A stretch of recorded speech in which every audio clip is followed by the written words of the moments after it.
ಒಂದೇ ಒಂದು ಸಹಿ ನಿಮ್ಮ 15 ವರ್ಷದ ಕಷ್ಟದ ಸಂಪಾದನೆಯನ್ನು ಒಂದೇ ರಾತ್ರಿಯಲ್ಲಿ ಶೂನ್ಯ ಮಾಡಿಬಿಡಬಹುದು. ಕೈಯಲ್ಲಿ ಸಬ್ ರಿಜಿಸ್ಟ್ರಾರ್ ಆಫೀಸ್ನ ಅಧಿಕೃತ ಸೀಲು ಇರುತ್ತೆ, ಆದರೆ ಅದಕ್ಕೆ ಕಾಗದದ ಬೆಲೆಯೂ ಇರಲ್ಲ. ಇದು ಬೆಂಗಳೂರಿನ ಕಡು ಕರಾಳ ಲೇಔಟ್ ಮಾಫಿಯಾದ ಅಸಲಿ ಮುಖ. ಇಂದು ನಾವು ನೋಡುತ್ತಿರುವುದು ಕೇವಲ ಸುರೇಶ್ ಮತ್ತು ಅನಿತಾ ಅವರ ಕಥೆಯಲ್ಲ, ನಿಮ್ಮ ಸುತ್ತಮುತ್ತಲೇ ನಡೆಯುತ್ತಿರುವ, ನೀವು ನಾಳೆ ಬಲಿಯಾಗಬಹುದಾದ ಒಂದು ಮಹಾ ಮೋಸದ ಜಾಲದ ಸತ್ಯ ರಹಸ್ಯ. ಒಂದೇ ರಾತ್ರಿಯಲ್ಲಿ ಅವರ ಬದುಕು ಕತ್ತಲಲ್ಲಿ ಮುಳುಗಿ ಹೋಯಿತು. 15 ವರ್ಷ ರೂಪಾಯಿ ಕೂಡಿಟ್ಟ ಹಣದಲ್ಲಿ ಅಷ್ಟೊಂದು ಪ್ರೀತಿಯಿಂದ ಖರೀದಿಸಿದ್ದ ಜಾಗ ಈಗ ಬೇರೆಯವರ ಪಾಲಾಗಿತ್ತು. ಕೈಯಲ್ಲಿ ರಿಜಿಸ್ಟರ್ಡ್ ಸೇಲ್ ಡೀಡ್ ಇತ್ತು, ಆದರೆ ಅದಕ್ಕೆ ಕಾಗದದ ಬೆಲೆಯೂ ಇರಲಿಲ್ಲ. ಇದು ಬೆಂಗಳೂರಿನಲ್ಲಿ ಸೈಟ್ ಖರೀದಿಸುವ ನಿಮ್ಮ ಕನಸನ್ನು ನುಚ್ಚುನೂರು ಮಾಡುವ ಲೇಔಟ್ ಮಾಫಿಯಾದ ಕರಾಳ ಮುಖ. ಇದು ಸುರೇಶ್ ಮತ್ತು ಅನಿತಾ ಅವರ ಕಥೆ. ಎಚ್ಚರ ತಪ್ಪಿದರೆ ಇದು ನಿಮ್ಮ ಕಥೆಯೂ ಆಗಬಹುದು. ಸುರೇಶ್ ಬೆಂಗಳೂರಿನ ಒಂದು ಖಾಸಗಿ ಕಂಪನಿಯಲ್ಲಿ ಕೆಲಸ ಮಾಡುವ ಸಾಮಾನ್ಯ ಮಧ್ಯಮ ವರ್ಗದ ವ್ಯಕ್ತಿ. ಅನಿತಾ ಗೃಹಿಣಿ. ಇಬ್ಬರಿಗೂ ಇದ್ದಿದ್ದು ಒಂದೇ ಒಂದು ದೊಡ್ಡ ಕನಸು, ಬೆಂಗಳೂರಿನಲ್ಲಿ ತಮ್ಮದೇ ಒಂದು ಸಣ್ಣ ಸೈಟ್ ತಗೊಂಡು ನೆಮ್ಮದಿಯಾಗಿ ಒಂದು ಸೂರು ಕಟ್ಟಿಕೊಳ್ಳಬೇಕು. ಕಳೆದ 15 ವರ್ಷಗಳಿಂದ ಅವರು ಜೀವಿಸಿದ್ದೇ ಈ ಕನಸಿಗಾಗಿ. ಹಬ್ಬ ಹರಿದಿನಗಳಲ್ಲಿ ಖರ್ಚಿಗೆ ಕಡಿವಾಣ ಹಾಕಿ, ಮಕ್ಕಳ ಸಣ್ಣ ಪುಟ್ಟ ಆಸೆಗಳನ್ನು ಬದಿಗಿಟ್ಟು, ಸಿನಿಮಾ, ಹೋಟೆಲ್ ಅಂತ ಅನವಶ್ಯಕ ಖರ್ಚು ಮಾಡದೆ ಕಷ್ಟಪಟ್ಟು ಹಣ ಉಳಿಸಿದ್ದರು. 15 ವರ್ಷಗಳ ನಂತರ ಅವರ ಉಳಿತಾಯ ಒಂದು ಹಂತಕ್ಕೆ ಬಂದಿತ್ತು.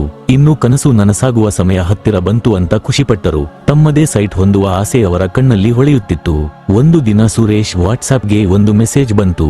ಏರ್ಪೋರ್ಟ್ ಹತ್ತಿರ BDA ಅನುಮೋದಿತ ಗೇಟೆಡ್ ಕಮ್ಯುನಿಟಿಯಲ್ಲಿ ಸೈಟ್ಗಳು, ಪ್ರೀ ಲಾಂಚ್ ಆಫರ್, ಜೊತೆಗೆ ಸುಂದರವಾದ ಲೇಔಟ್ನ ಫೋಟೋಗಳು, ಮಕ್ಕಳ ಪಾರ್ಕ್, ಅಗಲವಾದ ರಸ್ತೆಗಳು. ನೋಡಿದ ಯಾರಿಗೆ ತಾನೇ ಆಸೆ ಆಗಲ್ಲ ಹೇಳಿ? ತಕ್ಷಣವೇ ಆ ಏಜೆಂಟ್ಗೆ ಫೋನ್ ಮಾಡಿದರು. ಏಜೆಂಟ್ ಮಾತಲ್ಲಂತೂ ಜೇನಿತ್ತು. ಸರ್, ಇದು ಲಿಮಿಟೆಡ್ ಆಫರ್, ಅಷ್ಟರಲ್ಲೇ 50% ಸೈಟ್ಗಳು ಬುಕ್ ಆಗಿವೆ. ಅಕ್ಕಪಕ್ಕದ ಲೇಔಟ್ಗಳಿಗಿಂತ 20% ಕಡಿಮೆ ಬೆಲೆಗೆ ಕೊಡ್ತಿದ್ದೀವಿ. ಎಲ್ಲಾ ಡಾಕ್ಯುಮೆಂಟ್ಸ್ ಪಕ್ಕಾ ಇದೆ. ಖಾತಾ, ಪ್ರಾಪರ್ಟಿ, ಎಲ್ಲಾ ನ್ಯಾಷನಲೈಸ್ಡ್ ಬ್ಯಾಂಕ್ಗಳಿಂದ ಲೋನ್ ಕೂಡ ಆಗುತ್ತೆ ಅಂದ. ವಾರದ ಕೊನೆಗೆ ಸುರೇಶ್ ಮತ್ತು ಅನಿತಾ ಸೈಟ್ ನೋಡಲು ಹೋದರು. ಅಲ್ಲಿ ಹಬ್ಬದ ವಾತಾವರಣ. ಇವರ ಹಾಗೆಯೇ 10 ಕುಟುಂಬಗಳು ಸೈಟ್ ನೋಡಲು ಬಂದಿದ್ದವು. ಏಜೆಂಟ್ ಬಿಡಿ ಅನುಮೋದನೆ ಪತ್ರದಂತೆ ಕಾಣುವ ಒಂದು ಡಾಕ್ಯುಮೆಂಟ್, ಲೇಔಟ್ ಪ್ಲಾನ್ ಎಲ್ಲವನ್ನೂ ತೋರಿಸಿದ. ಈಗ ಬುಕ್ ಮಾಡಿಲ್ಲ ಅಂದ್ರೆ ಈ ಬೆಲೆಗೆ ಮತ್ತೆ ಸಿಗಲ್ಲ ಸರ್ ಎಂದು ಅವಸರಪಡಿಸಿದ. 15 ವರ್ಷಗಳ ಕನಸು ಕಣ್ಣ ಮುಂದೆಯೇ ಇದ್ದಾಗ ಸುರೇಶ್ಗೆ ಹೆಚ್ಚು ಯೋಚಿಸಲು ತೋಚಲಿಲ್ಲ. ತಮ್ಮ ಉಳಿತಾಯದ ಬಹುಪಾಲು ಹಣವನ್ನು ಹಾಕಿ ಸೈಟ್ ಬುಕ್ ಮಾಡಿ ರಿಜಿಸ್ಟ್ರೇಷನ್ ಕೂಡ ಮಾಡಿಸಿಕೊಂಡರು. ಕೈಗೆ ಸೇಲ್ ಡೀಡ್ ಬಂದಾಗ ಅವರ ಖುಷಿಗೆ ಪಾರವೇ ಇರಲಿಲ್ಲ. ರಿಜಿಸ್ಟ್ರೇಷನ್ ಆಗಿ 6 ತಿಂಗಳಾಗಿತ್ತು. ಎಲ್ಲವೂ ಸರಿಯಾಗಿಯೇ ಇತ್ತು. ಇನ್ನು ಮನೆ ಕಟ್ಟಲು ಲೋನ್ಗೆ ಅಪ್ಲೈ ಮಾಡೋಣ ಅಂತ ಸುರೇಶ್ ಬ್ಯಾಂಕ್ಗೆ ಹೋದರು. ಸೇಲ್ ಡೀಡ್, ಖಾತಾ ಸರ್ಟಿಫಿಕೇಟ್ ಎಲ್ಲಾ ದಾಖಲೆಗಳನ್ನು ಕೊಟ್ಟರು. ಆದರೆ 1 ವಾರದ ನಂತರ ಬ್ಯಾಂಕ್ನಿಂದ ಒಂದು ಕರೆ ಬಂತು. ಕ್ಷಮಿಸಿ ಸರ್, ನಿಮ್ಮ ಲೋನ್ ಅಪ್ಲಿಕೇಶನ್ ರಿಜೆಕ್ಟ್ ಆಗಿದೆ. ಸುರೇಶ್ಗೆ ಆಘಾತ. ಯಾಕೆ? ನನ್ನ ಸಿಬಿಲ್ ಸ್ಕೋರ್ ಚೆನ್ನಾಗಿದೆ, ಎಲ್ಲಾ ಡಾಕ್ಯುಮೆಂಟ್ಸ್ ಕೊಟ್ಟಿದ್ದೇನಲ್ಲ ಎಂದು ಕೇಳಿದರು. ಅದಕ್ಕೆ ಬ್ಯಾಂಕ್ನ ಲೀಗಲ್ ಅಡ್ವೈಸರ್ ಹೇಳಿದ ಮಾತು ಕೇಳಿ ಸುರೇಶ್ ಕಾಲ ಕೆಳಗಿನ ಭೂಮಿಯೇ ಕುಸಿದು ಹೋದಂತಾಗಿತ್ತು. ಸರ್, ನಿಮ್ಮ ಪ್ರಾಪರ್ಟಿ ಡಾಕ್ಯುಮೆಂಟ್ಸ್ ನಲ್ಲಿ ಗಂಭೀರ ಸಮಸ್ಯೆಗಳಿವೆ. ಇದು ಬಿ ಖಾತಾ ಪ್ರಾಪರ್ಟಿ. ಈ ಲೇಔಟ್ಗೆ ಸರ್ಕಾರದ ಯಾವುದೇ ಪ್ರಾಧಿಕಾರದಿಂದ ಅನುಮೋದನೆ ಸಿಕ್ಕಿಲ್ಲ. ನೀವು ಕೊಟ್ಟಿರೋ ಲೇಔಟ್ ಪ್ಲಾನ್ಗೂ ಸರ್ಕಾರದ ದಾಖಲೆಗಳಿಗೂ ಸಂಬಂಧವೇ ಇಲ್ಲ. ಸುರೇಶ್ಗೆ ಏನು ಮಾಡಬೇಕೆಂದು ತೋಚದೆ ತಕ್ಷಣ ಒಬ್ಬ ಅನುಭವಿ ವಕೀಲರನ್ನು ಭೇಟಿಯಾದರು. ವಕೀಲರು ಎಲ್ಲಾ ದಾಖಲೆಗಳನ್ನು ಪಡೆದು ಒಂದೊಂದಾಗಿ ಪರಿಶೀಲಿಸಲು ಶುರು ಮಾಡಿದರು. ಆಗ ಹೊರಬಿದ್ದ ಪ್ರತಿಯೊಂದು ಸತ್ಯವೂ ಸುರೇಶ್ ಮತ್ತು ಅನಿತಾ ಅವರ ಕನಸಿನ ಮೇಲೆ ಬಿದ್ದ ದೊಡ್ಡ ಪೆಟ್ಟಾಗಿತ್ತು. ಮೊದಲ ಆಘಾತ, ಖಾತಾ ಎಂಬ ಮೋಸದ ಆಟ. ಏಜೆಂಟ್ ಇದು ಖಾತಾ ಅಂತ ನಂಬಿಸಿ ಮಾರಿದ್ದ. ಆದರೆ ವಕೀಲರು ಪರಿಶೀಲಿಸಿದಾಗ ಅದು ಬಿ ಖಾತಾ ಎಂದು ಗೊತ್ತಾಯ್ತು. ಬಿ ಖಾತಾ ಅಂದರೆ ಮಾಲೀಕತ್ವದ ಹಕ್ಕಲ್ಲ, ಅದು ಕೇವಲ ತೆರಿಗೆ ಕಟ್ಟಿಸಿಕೊಳ್ಳಲು ಪಾಲಿಕೆ ಇಟ್ಟುಕೊಳ್ಳುವ ಒಂದು ಲೆಕ್ಕವಷ್ಟೇ. ಬಿ ಖಾತಾ ಆಸ್ತಿಗಳಿಗೆ ರಾಷ್ಟ್ರೀಕೃತ ಬ್ಯಾಂಕ್ಗಳಲ್ಲಿ ಸಾಲ ಸಿಗುವುದು ಮತ್ತು ಮನೆ ಕಟ್ಟಲು ಪ್ಲಾನ್ ಸ್ಯಾಂಕ್ಷನ್ ಆಗುವುದು ಬಹುತೇಕ ಅಸಾಧ್ಯ. ಎರಡನೇ ಆಘಾತ, ಡಿಸಿ ಕನ್ವರ್ಷನ್ ಎಂಬ ಕಾಣೆಯಾದ ದಾಖಲೆ. ವಕೀಲರು ಸಬ್ ರಿಜಿಸ್ಟ್ರಾರ್ ಆಫೀಸ್ನಲ್ಲಿ ಆ ಜಾಗದ ಮೂಲ ದಾಖಲೆಗಳನ್ನು ಪರಿಶೀಲಿಸಿದರು. ಆಗ ಮತ್ತೊಂದು ಆಘಾತಕಾರಿ ಸತ್ಯ ಹೊರಬಿತ್ತು. ಆ ಇಡೀ ಲೇಔಟ್ ಕಟ್ಟಿದ್ದು ಕೃಷಿ ಭೂಮಿಯಲ್ಲಿ. ಕರ್ನಾಟಕ ಭೂ ಕಂದಾಯ ಕಾಯ್ದೆ 1964 ಸೆಕ್ಷನ್ 95 ಪ್ರಕಾರ ವ್ಯವಸಾಯ ಮಾಡುವ ಭೂಮಿಯನ್ನು ಮನೆ ಕಟ್ಟಲು ಬಳಸಬೇಕಾದರೆ ಜಿಲ್ಲಾಧಿಕಾರಿಗಳಿಂದ ಭೂ ಪರಿವರ್ತನೆ ಅಥವಾ ಡಿಸಿ ಕನ್ವರ್ಷನ್ ಮಾಡಿಸುವುದು ಕಡ್ಡಾಯ. ಆದರೆ ಈ ಲೇಔಟ್ಗೆ ಅಂತಹ ಯಾವುದೇ ಅನುಮತಿಯೇ ಇರಲಿಲ್ಲ. ಡಿಸಿ ಕನ್ವರ್ಷನ್ ಇಲ್ಲದ ಜಾಗದಲ್ಲಿ ಮನೆ ಕಟ್ಟುವುದು ಕಾನೂನುಬಾಹಿರ. ಮೂರನೇ ಮತ್ತು ಅಂತಿಮ ಆಘಾತ ನಕಲಿ ಅಪ್ರೂವಲ್. ಹಾಗಾದರೆ ಏಜೆಂಟ್ ತೋರಿಸಿದ BDA ಅನುಮೋದನೆ ಪತ್ರ. ವಕೀಲರು ಆ ಡಾಕ್ಯುಮೆಂಟ್ ನಂಬರ್ ತೆಗೆದುಕೊಂಡು ನೇರವಾಗಿ ಬೆಂಗಳೂರು ಅಭಿವೃದ್ಧಿ ಪ್ರಾಧಿಕಾರದ BDA ಕಚೇರಿಗೆ ಹೋಗಿ ಚೆಕ್ ಮಾಡಿಸಿದರು. ಆ ನಂಬರ್ನಲ್ಲಿ ಯಾವುದೇ ಲೇಔಟ್ಗೆ BDA ಅನುಮೋದನೆ ಕೊಟ್ಟಿರಲೇ ಇಲ್ಲ. ಸುರೇಶ್ಗೆ ತೋರಿಸಿದ್ದು ಬಣ್ಣದ ಜೆರಾಕ್ಸ್ನಲ್ಲಿದ್ದ ಒಂದು ನಕಲಿ ದಾಖಲೆ. ದೊಡ್ಡ ಪ್ರಾಜೆಕ್ಟ್ಗಳಿಗೆ ಕಡ್ಡಾಯವಾಗಿ ಬೇಕಿರುವ RERA ರಿಯಲ್ ಎಸ್ಟೇಟ್ ನಿಯಂತ್ರಣ ಪ್ರಾಧಿಕಾರ ನೋಂದಣಿಯನ್ನು ಈ ಲೇಔಟ್ ಪಡೆದಿರಲಿಲ್ಲ. ಗೊತ್ತಿರಲಿ, ರೇರಾ RERA ಕಾಯ್ದೆಯ ಪ್ರಕಾರ ಯಾವುದೇ ಬಿಲ್ಡರ್ ಪ್ರಾಜೆಕ್ಟ್ಗೆ ರೇರಾ ನಂಬರ್ ಸಿಗುವ ಮುನ್ನ ಜಾಹೀರಾತು ಕೊಡುವಂತಿಲ್ಲ, ಪ್ರೀ ಲಾಂಚ್ ಬುಕ್ಕಿಂಗ್ ತಗೊಳ್ಳುವಂತಿಲ್ಲ. ಇದು ಕಾನೂನುಬಾಹಿರ.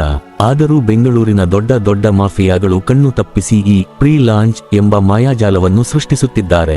ಈಗ ಸುರೇಶ್ ಕೈಯಲ್ಲಿದ್ದ ರಿಜಿಸ್ಟರ್ಡ್ ಸೇಲ್ ಡೀಡ್ಗೆ ಕೇವಲ ಕಾಗದದ ಬೆಲೆ ಮಾತ್ರ ಉಳಿದಿತ್ತು. ಕಾನೂನಿನ ಪ್ರಕಾರ ಅವರು ಖರೀದಿಸಿದ್ದ ಜಾಗ ಇವತ್ತಿಗೂ ಒಂದು ಕೃಷಿ ಭೂಮಿ. ಅಲ್ಲಿ ಮನೆ ಕಟ್ಟುವಂತಿಲ್ಲ, ಅದನ್ನು ಅಧಿಕೃತವಾಗಿ ಬೇರೆಯವರಿಗೆ ಮಾರುವಂತೆಯೂ ಇಲ್ಲ. ಸುರೇಶ್ ತಕ್ಷಣ ಆ ರಿಯಲ್ ಎಸ್ಟೇಟ್ ಕಂಪನಿಯ ಆಫೀಸಿಗೆ ಓಡಿದರೆ ಅಲ್ಲಿ ಬೋರ್ಡ್ ಕೂಡ ಇರಲಿಲ್ಲ. ಆಫೀಸ್ ಖಾಲಿಯಾಗಿತ್ತು. ಏಜೆಂಟ್ನ ಫೋನ್ ಸ್ವಿಚ್ ಆಫ್ ಆಗಿತ್ತು. ಅವರಂತೆಯೇ ಮೋಸ ಹೋದ ಇನ್ನೂ 10 ಕುಟುಂಬಗಳು ಅಲ್ಲಿ ಕಣ್ಣೀರು ಹಾಕುತ್ತಾ ನಿಂತಿದ್ದವು. 15 ವರ್ಷಗಳ ಕನಸು, ಅವರ ಸಂಪೂರ್ಣ ಉಳಿತಾಯ ಎಲ್ಲವೂ ಕಣ್ಣ ಮುಂದೆಯೇ ಕರಗಿ ಹೋಗಿತ್ತು. ಈಗ ಆ ಜಾಗವು ಅವರದ್ದಲ್ಲ, ಅವರ ಹಣವೂ ಇಲ್ಲ. ಅಕ್ರಮ ಲೇಔಟ್ ಎಂದು ಅಧಿಕಾರಿಗಳು ಯಾವುದೇ ಕ್ಷಣದಲ್ಲಿ ಎಲ್ಲವನ್ನೂ ನೆಲಸಮ ಮಾಡುವ ಅಪಾಯವು ತಲೆಯ ಮೇಲೆ ತೂಗುತ್ತಿತ್ತು. ವೀಕ್ಷಕರೇ, ಕಥೆ ಇಲ್ಲಿಗೆ ಮುಗಿಯಲ್ಲ. ಈ ಮೋಸ ಕೇವಲ ಸುರೇಶ್ ಅವರಿಗೆ ಮಾತ್ರ ಆಗಿಲ್ಲ. ನಿಮ್ಮಲ್ಲಿ ಯಾರಾದರೂ ಬಿಲ್ಡರ್ಗಳ ಇಂತಹ ಪ್ರೀ ಲಾಂಚ್ ಆಫರ್ ಅಥವಾ ಬಿ ಖಾತಾ ಸೈಟ್ ತಗೊಂಡು ಸಿಕ್ಕಿ ಹಾಕಿಕೊಂಡಿದ್ದೀರಾ? ಹೌದಾದರೆ ಈಗಲೇ ವಿಡಿಯೋ ಪಾಸ್ ಮಾಡಿ ಕಮೆಂಟ್ನಲ್ಲಿ ನಿಮ್ಮ ಅನುಭವ ಬರೆಯಿರಿ. ಯಾಕಂದ್ರೆ ನಿಮ್ಮ ಒಂದು ಕಮೆಂಟ್ ಮತ್ತೊಬ್ಬರನ್ನು ಉಳಿಸಬಹುದು. ಸುರೇಶ್ ಅನಿತಾ ಅವರದ್ದು ಬೆಂಗಳೂರಿನಲ್ಲಿ ನಡೆಯುತ್ತಿರುವ ಸಾವಿರಾರು ವಂಚನೆಗಳಲ್ಲಿ ಕೇವಲ ಒಂದು ಉದಾಹರಣೆ. ನಿಮ್ಮ ಕಷ್ಟದ ದುಡಿಮೆ ಹೀಗೆ ವಂಚಕರ ಪಾಲಾಗಬಾರದು ಎಂದರೆ ಸೈಟ್ ಖರೀದಿಸುವ ಮುನ್ನ ಈ 7 ವಿಷಯಗಳನ್ನು ತಪ್ಪದೆ ಪಾಲಿಸಿ. 1. ಹೊಳೆಯುವ ಜಾಹೀರಾತು ಮತ್ತು ಪ್ರೀ ಲಾಂಚ್ ಆಫರ್ ಅಂತ ಬಂದರೆ ಒಮ್ಮೆಗೆ ನಂಬಬೇಡಿ. ಮಾರುಕಟ್ಟೆಗಿಂತ ತುಂಬಾ ಕಡಿಮೆ ಬೆಲೆಗೆ ಏನಾದರೂ ಸಿಗುತ್ತಿದೆ ಎಂದರೆ ಅಲ್ಲಿ ಖಂಡಿತ ಏನೋ ಸಮಸ್ಯೆ ಇದೆ ಎಂದೇ ಅರ್ಥ. 2. ನಿಮಗೆ ತಿಳಿದಿರುವ ರಿಯಲ್ ಎಸ್ಟೇಟ್ನಲ್ಲಿ ಅನುಭವವಿರುವ ವಕೀಲರಿಂದಲೇ ಎಲ್ಲಾ ದಾಖಲೆಗಳನ್ನು ಪರಿಶೀಲನೆ ಮಾಡಿಸಿ. ಡೆವಲಪರ್ ಅಥವಾ ಏಜೆಂಟ್ ಹೇಳುವ ವಕೀಲರನ್ನು ಎಂದಿಗೂ ನಂಬಬೇಡಿ. 3. ಮೂಲ ಪತ್ರ ಅಥವಾ ಮದರ್ ಡೀಡ್ ಮತ್ತು ಎನ್ಕಂಬ್ರೆನ್ಸ್ ಸರ್ಟಿಫಿಕೇಟ್ ಸರಿಯಾಗಿ ಪರಿಶೀಲಿಸಿ. ಕಳೆದ 30 ರಿಂದ 40 ವರ್ಷಗಳಲ್ಲಿ ಆ ಜಾಗ ಯಾರಿಂದ ಯಾರಿಗೆಲ್ಲ ವರ್ಗಾವಣೆಯಾಗಿದೆ ಎಂದು ನೋಡಿ. ಕನಿಷ್ಠ 30 ವರ್ಷಗಳ ಐಸಿ ತೆಗೆದು ಆ ಜಾಗದ ಮೇಲೆ ಯಾವುದೇ ಕೇಸ್ ಅಥವಾ ಸಾಲ ಇಲ್ಲ ಎಂಬುದನ್ನು ಖಚಿತಪಡಿಸಿಕೊಳ್ಳಿ. 4. ಖಾತಾ ಯಾವುದು ಎಂದು ನೀವೇ ಖುದ್ದು ಪರಿಶೀಲಿಸಿ. ಅದು ಎ ಖಾತಾ ಹೌದೋ ಅಲ್ಲವೋ ಎಂದು ಸಂಬಂಧಪಟ್ಟ ಪಾಲಿಕೆ ಕಚೇರಿಯಲ್ಲಿ ಖಚಿತಪಡಿಸಿಕೊಳ್ಳಿ. ಬಿ ಖಾತಾ ಆಸ್ತಿಯ ಮಿತಿಗಳನ್ನು ಮೊದಲು ಅರ್ಥ ಮಾಡಿಕೊಳ್ಳಿ. 5. ಡಿಸಿ ಕನ್ವರ್ಷನ್ ಆದೇಶವನ್ನು ಸ್ವತಃ ಪರಿಶೀಲಿಸಿ. ಅದು ಕೃಷಿ ಭೂಮಿಯಾಗಿದ್ದರೆ ಜಿಲ್ಲಾಧಿಕಾರಿಗಳ ಕಚೇರಿಗೆ ಹೋಗಿ ಆ ಆದೇಶದ ಪ್ರತಿಯನ್ನು ಪಡೆದು ಅದರ ಸತ್ಯಾಸತ್ಯತೆಯನ್ನು ಖಚಿತಪಡಿಸಿಕೊಳ್ಳಿ. ಇದು ಅತ್ಯಂತ ಪ್ರಮುಖ ದಾಖಲೆ. 6. ಲೇಔಟ್ ನಕ್ಷೆಯ ಅನುಮೋದನೆಯನ್ನು ನೀವೇ ಚೆಕ್ ಮಾಡಿ. ಲೇಔಟ್ ಪ್ಲಾನ್ಗೆ BDA, BMRDA ಅಥವಾ ಸ್ಥಳೀಯ ಪ್ರಾಧಿಕಾರದಿಂದ ಅನುಮೋದನೆ ಸಿಕ್ಕಿದೆಯೇ ಎಂದು ಆಯಾ ಕಚೇರಿಗಳಿಗೆ ಭೇಟಿ ನೀಡಿ ಖಚಿತಪಡಿಸಿಕೊಳ್ಳಿ. 7. RERA ವೆಬ್ಸೈಟ್ ಪರಿಶೀಲಿಸಿ. ನೀವು ಕೊಳ್ಳುತ್ತಿರುವ ಸೈಟ್ ಇರುವ ಪ್ರಾಜೆಕ್ಟ್ ಕರ್ನಾಟಕ RERA ವೆಬ್ಸೈಟ್ನಲ್ಲಿ ನೋಂದಣಿಯಾಗಿದೆಯೇ ಎಂದು ಖಚಿತಪಡಿಸಿಕೊಳ್ಳಿ. ಹಣವನ್ನು ಉಳಿಸುವುದು ಎಷ್ಟು ಕಷ್ಟವೋ ಅದನ್ನು ಸರಿಯಾದ ಜಾಗದಲ್ಲಿ ಹೂಡಿಕೆ ಮಾಡುವುದು ಅದಕ್ಕಿಂತಲೂ ದೊಡ್ಡ ಸವಾಲು. ನಿಮ್ಮ ಒಂದು ಸಣ್ಣ ನಿರ್ಲಕ್ಷ್ಯ ನೋಡಿಕೊಳ್ಳಬಹುದು ಎಂಬ ಧೋರಣೆ ನಿಮ್ಮ ಇಡೀ ಜೀವನದ ದುಡಿಮೆಯನ್ನು ಕಸಿದುಕೊಳ್ಳಬಹುದು. ಬೆಂಗಳೂರಿನಲ್ಲಿ ಸೈಟ್ ಖರೀದಿಸುವ ಯೋಚನೆಯಲ್ಲಿರುವ ನಿಮ್ಮ ಸ್ನೇಹಿತರು ಮತ್ತು ಕುಟುಂಬದವರೊಂದಿಗೆ ಈ ಮಾಹಿತಿಯನ್ನು ಹಂಚಿಕೊಳ್ಳಿ. ನಿಮ್ಮ ಒಂದು ಶೇರ್ ಮತ್ತೊಂದು ಕುಟುಂಬ ಬೀದಿಪಾಲಾಗುವುದನ್ನು ತಪ್ಪಿಸಬಹುದು. ನಿಮಗೆ ಅಥವಾ ನಿಮ್ಮವರಿಗೂ ಇಂತಹ ಅನುಭವ ಆಗಿದ್ದರೆ ದಯವಿಟ್ಟು ಕಾಮೆಂಟ್ಸ್ನಲ್ಲಿ ತಿಳಿಸಿ. ನಿಮ್ಮ ಅನುಭವ ಬೇರೆಯವರಿಗೆ ಒಂದು ಪಾಠವಾಗಬಹುದು. ಜಾಗರೂಕರಾಗಿರಿ, ಸುರಕ್ಷಿತವಾಗಿರಿ.